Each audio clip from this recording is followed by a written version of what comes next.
మాలిని దేవి multi speciality hospital, Christian పేట, 5వ line, కావలి. Doctor Guttipati Malini దేవి MBBS, MS, OBGY, కాన్పులు మరియు గర్భకోశ వ్యాధి నిపుణులు.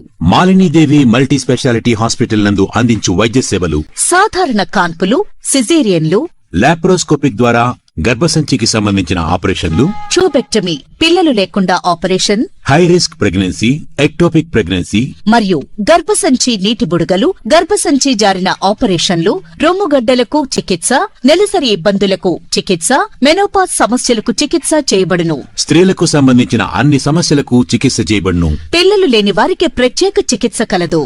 ముఖ్య గమనిక: మా హాస్పిటల్ నందు కాన్పోయిన తరువాత తల్లి బిడ్డను ఉచితంగా మా వాహనంలో క్షేమంగా ఇంటికి చేర్చబడును.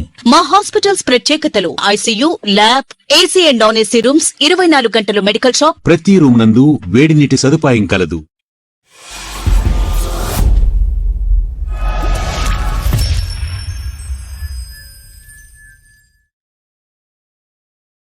Welcome to CMD news. నా పేరు కామాక్షి. ముందుగా నేటి వార్తా విశేషాలు. చౌదార్ చెరువులోని తాగునీటి కోసం డాక్టర్ బాబాసాహెబ్ అంబేద్కర్ చేసిన పోరాటం దళితుల ఆత్మగౌరవాన్ని నిలబెట్టిన చారిత్రాత్మక దినమని ప్రజా సంఘాల నాయకులు అభివర్ణించారు. మహారాష్ట్ర మహత్ పట్టణంలో చౌదర్ చెరువులోని నీటిని డాక్టర్ బాబాసాహెబ్ అంబేద్కర్ 1927 మార్చి 20న దళితులకు త్రాగే అవకాశం కల్పించిన చారిత్రాత్మక సందర్భాన్ని పురస్కరించుకొని సిద్దిపేట జిల్లా హుస్నాబాద్ అంబేద్కర్ చౌరస్తాలో జన జాగృతి కళా సమితి ఆధ్వర్యంలో కార్యక్రమం నిర్వహించారు.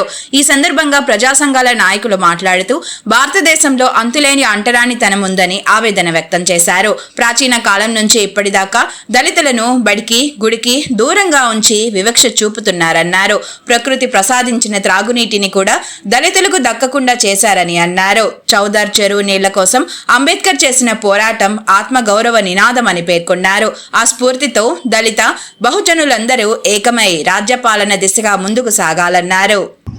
మరి భారతదేశంలో ఉండేటువంటి మనువాద సిద్ధాంతాల ప్రకారం కులము మతము అనేటువంటి వివక్ష చాలా భయంకరంగా ఉండేటువంటి రోజులలో మరి మహారాష్ట్రలో ఉండేటువంటి మహత్ చెరువు అనేటువంటి ఒక చెరువులో గొర్రెలు, బర్రెలు, పందులు మరి తాగుతున్నటువంటి ఆ చెరువు నీళ్లను మరి మనుషులకు అందకుండా చేసినట్టు.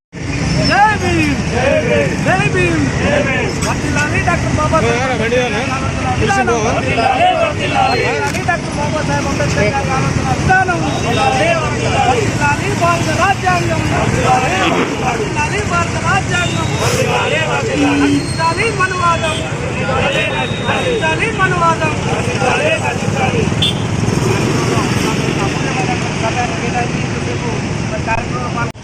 మహత్ చెరువు పోరాటాన్ని పూర్తిగా తీసుకొని ఆ పోరాటానికి జ్ఞాపక చిహ్నంగా సమాజ మార్పు కోసం అనేక కార్యక్రమాలను నిర్వహిస్తున్నటువంటి తమ్ముడు ముఖ్యర సంపత్ కుమార్ స్ఫూర్తిదాయకమైనటువంటి కార్యక్రమాన్ని నిర్వహించడం చాలా సంతోషకరం. మరి మనందరికీ తెలుసు, మహాత్మా జ్యోతిబా పూలే గారు అక్షరాస్యత కోసం, అంటరానితనం నిర్మూలన కోసం, సంఘ సంస్కరణ కోసం కృషి చేస్తే వారిని స్ఫూర్తిగా తీసుకొని డాక్టర్ బాబాసాహెబ్ అంబేద్కర్ గారు చిన్నప్పటి నుండి కుల వివక్షతను ఎదుర్కొని బడిలో గుడిలో అనేక అవమానాలను ఎదుర్కొని కనీసం తాగడానికి మంచినీళ్ళు కూడా అతనికి ఇవ్వనటువంటి అవమానాలను ఎదుర్కొని దళితులకు వేరే మరి ఇతర వర్గాలకు వేరే నీళ్ల కుండలను పెట్టినటువంటి సందర్భం లోపల ఆయన చాలా బాధపడ్డటువంటి సందర్భం మనం చూసినాం. మరి క్షౌరం చేస్తే పశువులకు క్షౌరం చేసి దళితులకు క్షౌరం చేయనటువంటి పరిస్థితి. మరి చేదబావిలో కానీ ఆ రోజు ధర్మబావిలో ఉమ్మడి ధర్మబావి ఉండేది అందరికీ ఊరికి. ఆ ధర్మబావిలో కూడా నీళ్లు చేదుకొని తాగేటువంటి పరిస్థితి దళితులకు లేకుండా అనేక అవమానపరిచినటువంటి సందర్భం లోపల తాగడానికి నీళ్లు లేక చాలా దళితులు ఇబ్బంది పడ్డటువంటి పరిస్థితుల్ని అంబేద్కర్ గారు కల్లారా చూసిండ్రు. మరి మూటికి చీపురు కట్టి మనము భూమి మీద ఉమ్మద్దు, తర్వాత మన కాళ్ళ యొక్క అచ్చులు వాళ్ళు దొక్కద్దు అనేటువంటి పరిస్థితులను చూసినటువంటి డాక్టర్ బాబాసాహెబ్ అంబేద్కర్ గారు మరి భూమి మీద ఈ గాలి మీద కనీసం తాగడానికి నీళ్లు కూడా బతకడానికి ఉన్నటువంటి జీవనాధారం నీటిని కూడా తాగనిచ్చేటువంటి పరిస్థితి లేదని చాలా బాధపడి అక్కడ మహత్ చెరువు పోరాటాన్ని 1927 సంవత్సరంలో మార్చి 20వ తేదీన మహారాష్ట్ర లోపల ప్రారంభించి లక్షలాది మందితోటి ఆయన మహత్ చెరువు పోరాటాన్ని ఆ చెరువులోకి దిగి ఈ నీటిపై మాకు హక్కు ఉన్నది, కనీసం పశువులు, గొర్రెలు, మేకలు తాగేటువంటి నీళ్లు మా దళితులను తాగనివ్వడం లేదు, కాబట్టి పీల్చే గాలిలో ఈ నేలపై ఈ నీటి లోపల కూడా మా దళితుల యొక్క హక్కు ఉన్నది అని మహాచెరువు పోరాటం చేసినటువంటి సందర్భం లోపల అప్పటి సమాజం, అప్పటి పాలకులు కళ్ళు తెరిచి అప్పటి నుంచి కొంత సమాజంలో మార్పు అనేటువంటిది మొదలైంది. కాబట్టి ఎందరో త్యాగదనులు, ఎందరో పోరాట యోధులు చేసినటువంటి త్యాగాల ఫలితంగా మనం ఈరోజు ఇలాంటి స్వేచ్ఛ స్వాతంత్రాలు మనం అనుభవిస్తూ ఉన్నాం. అయినా కూడా ఇంకా ఎక్కడో ఒక చోట కుల వివక్షత అనేటువంటిది కొనసాగుతూ ఉన్నది.